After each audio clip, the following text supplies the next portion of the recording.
Alors, dans le lait, il faut incorporer le sel et le sucre.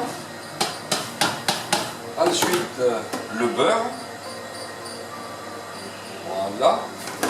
Une fois que c'est dans la casserole, on va donc faire fondre et porter à ébullition, bien ébullition, cet élément liquide. Pendant ce temps, on aura au préalable tamisé la farine de façon à éviter tous les grumeaux et permettre un parfait mélange. Bien, nous prenons bien la précaution que le beurre soit bien fondu.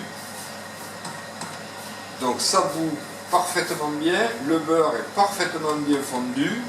Très important cette opération. Donc à ce moment-là, on sort du feu et on incorpore rapidement la farine. Voilà. On mélange bien hors du feu. Je dis bien hors du feu. Voilà, vous voyez comme ça s'épaissit bien. Une fois que c'est bien mélangé, à ce moment-là, ça a tendance à coller. Et bien une fois qu'on a cette colle, donc on va aller sur le feu et on va faire ce qu'on appelle le desséchage. Voilà.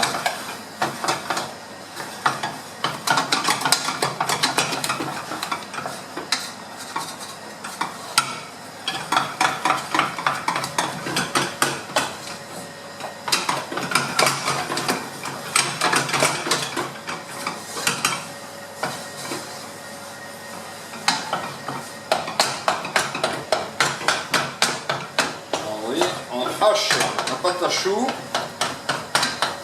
en petits bouts de côté de la casserole vers l'autre.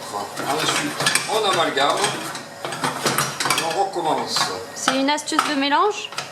Une astuce de mélange, c'est comme ça que faisaient les anciens, de façon à ce que la totalité de la pâte à choux soit parfaitement bien desséchée, donc chauffée de partout.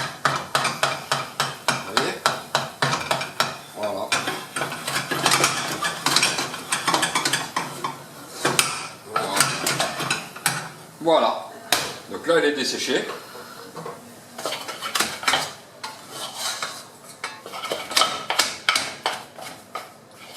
Et on va pouvoir incorporer les œufs. Alors comme cette casserole est très chaude et qu'on va mélanger des œufs, on va tout simplement changer de récipient. Donc un cul de poule bien propre.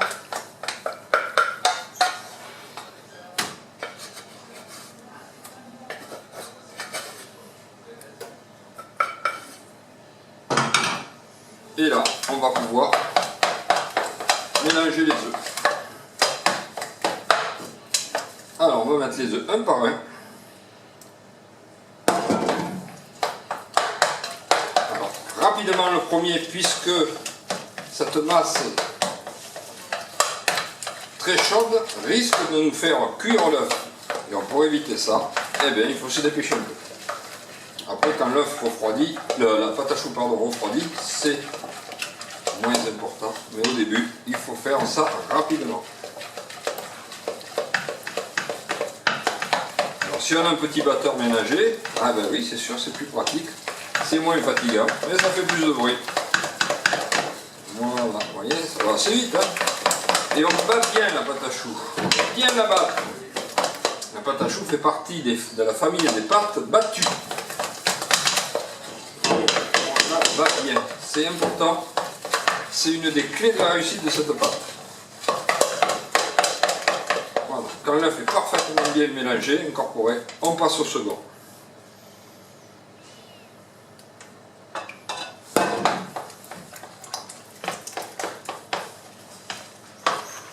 Et pareil, jusqu'à obtenir la consistance voulue.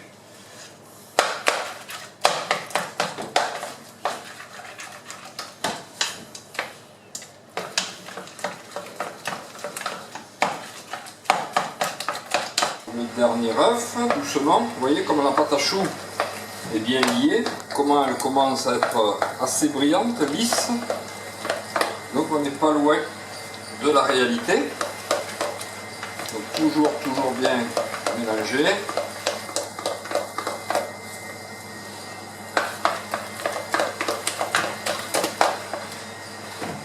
Toujours bien racler aussi le plat de façon à ce que le mélange soit parfaitement homogène.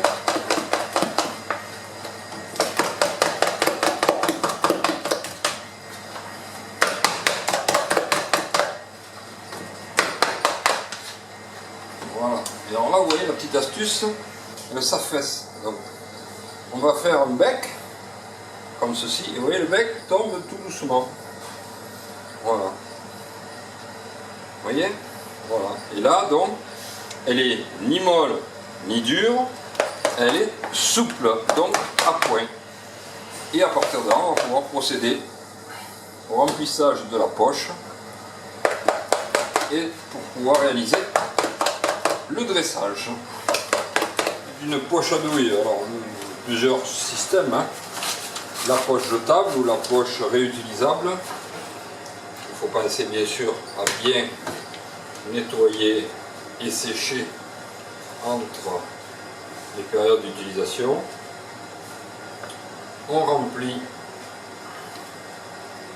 la poche, ensuite on la serre à la fin du remplissage et on fait comme si on faisait une vis et on fait sortir la pâte à choux à son extrémité par la douille. Et donc on va dresser des choux de façon régulière sur la plaque préalablement graissée mais très légèrement et qu'on a essuyé avec un sopalin, pas qu'il y ait trop de matière grasse pour ne pas faire de la friture. Et on va dresser les petits choux. Voilà. Alors à vous de voir la taille que vous souhaitez faire. Hein. Donc les choux sont un petit peu espacés. Pourquoi? Bien parce que la pâte à choux développe. Elle développe à peu près 3 fois son volume initial. Donc si vous les faites trop près les uns des autres, ça ne fera qu'un seul gros chou. Donc attention. Voilà. Et on fait ceci jusqu'à épuisement de la pâte. Alors vous remarquerez que ces choux sont aussi dressés en quinconce. Alors ils sont dressés en quinconce pour une simple et bonne raison, c'est qu'en général les fours aujourd'hui sont ventilés et donc de ce fait la circulation de l'air chaud se fait beaucoup plus harmonieusement quand c'est dressé en quinconce que par rangée.